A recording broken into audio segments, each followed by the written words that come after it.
She has been fighting for nearly 5 years through grief, through courtrooms, through the silence of people who were there and chose not to talk. And now, with news breaking that YG was detained in connection with the investigation into her son's death, Drakeo the Ruler's mother has reacted. And what's behind that reaction is bigger than most people have acknowledged. Daryl Wayne Caldwell Jr. was born in Los Angeles and grew up to become one of the most uniquely gifted rappers the West Coast had produced, performing as Drakeo the Ruler. His flow was slippery and unpredictable, delivered with an eerie calm he called nervous music. He built a devoted underground following, and by late 2021, he was ascending fast, fresh off beating a murder trial that stretched from 2018 into 2020. One many in hip-hop viewed as an over-criminalization of rap lyrics used against him. He came home hungrier, dropped new projects, landed a feature with Drake, and was performing at Rolling Loud just 6 days before everything changed. Long before that, there was documented tension between Drakeo's camp and the orbits surrounding Compton rapper YG, rooted in geography and competitive dynamics anyone following LA rap understood without needing it explained. Drakeo moved through the scene, refusing to pledge allegiance to any side, which made him both respected and, in some corners, targeted. Later, civil proceedings surfaced sworn deposition testimony suggesting that friction had boiled over more directly in the months before December 2021, including an account of Drakeo's security intervening during a prior encounter between the two camps outside a studio. On the night of December 18, 2021, Drakeo was on the bill at the Once Upon a Time in LA festival at Bank of California Stadium alongside Snoop Dogg, Ice Cube, 50 Cent, and YG. Backstage, a fight erupted. Witnesses described a large group, some in red, some in ski masks, flooding into the restricted area and descending on Drakeo and his small entourage, which included his brother, rapper Ralphie the Plug. Drakeo was stabbed in the neck and rushed to the hospital. The festival shut down more than an hour early. Just days after his 28th birthday, he was pronounced dead. Investigators reviewed surveillance and cell phone footage immediately. But witnesses who'd been present largely refused to cooperate, and the case went without an arrest. Months turned into years. The investigation went quiet publicly, but it never actually stopped. Darlene Cornell is the heartbeat of everything that's happened since. She went to the hospital and could only look through a window at her son's body. Since his death had already been classified as a homicide, she couldn't touch him, couldn't hug him, couldn't kiss him. She said that image is where her fight began, and she made a promise that night that she wouldn't rest until justice was served.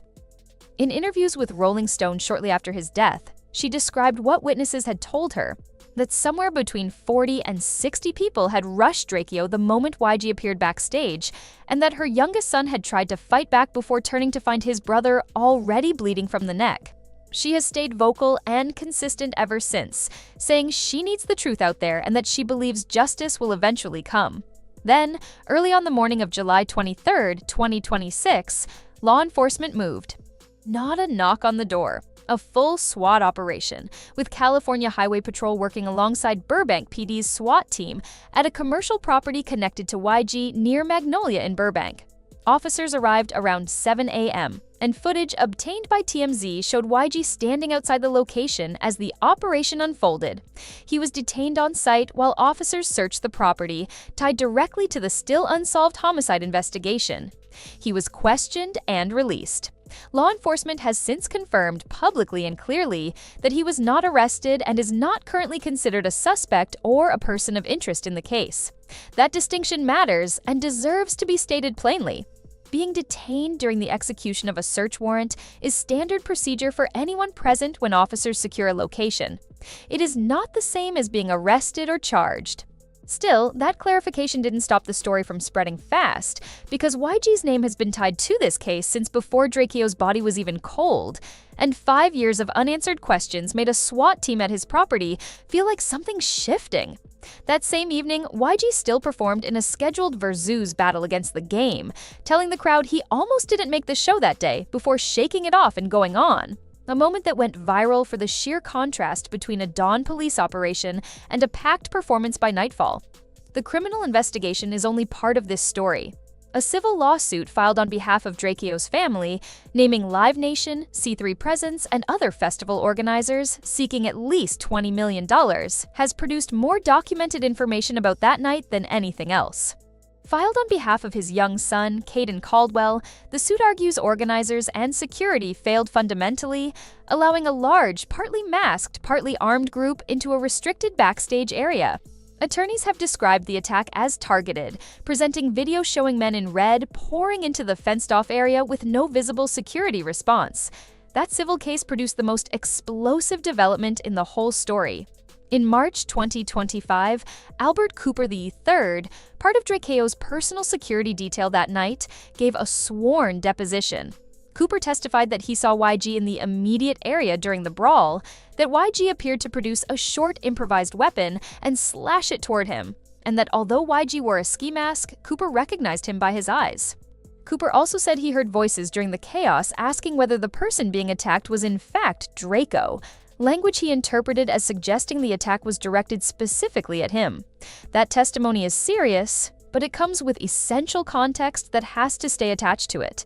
It's sworn civil deposition testimony, lying under oath carries real legal consequences.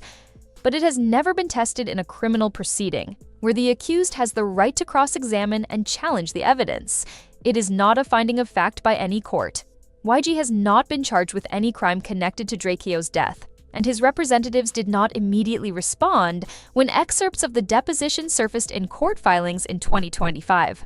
What the testimony does establish is that the civil case contains serious allegations still actively being litigated. YG, born Keenan Daquan Ray Jackson, has denied any involvement from the very beginning. He's never denied that a real conflict existed between him and Drakeo, but he's consistently maintained he had nothing to do with what happened backstage.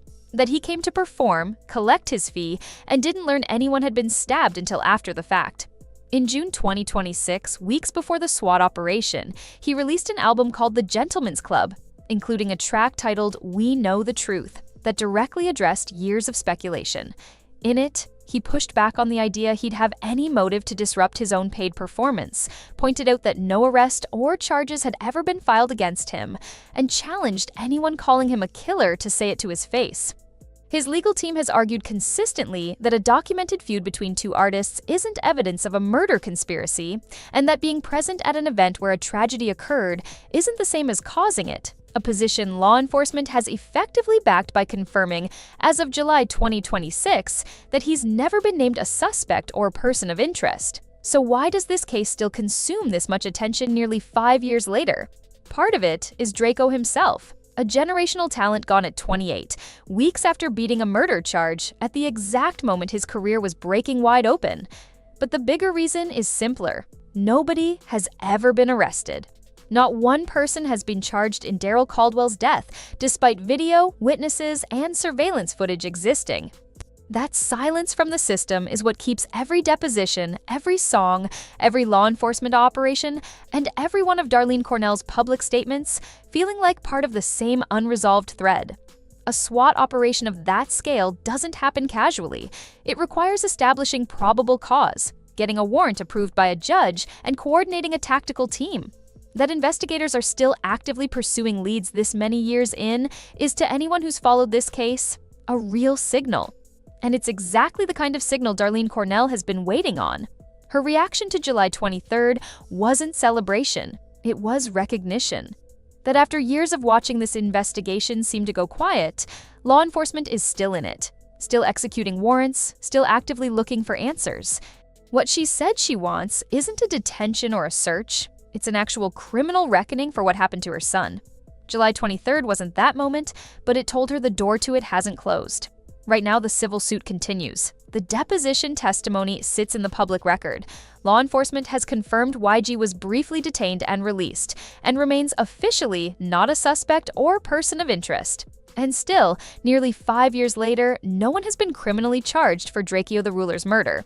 That gap between everything that's been testified to, everything caught on camera, and the total absence of a prosecution is what keeps this case in permanent tension.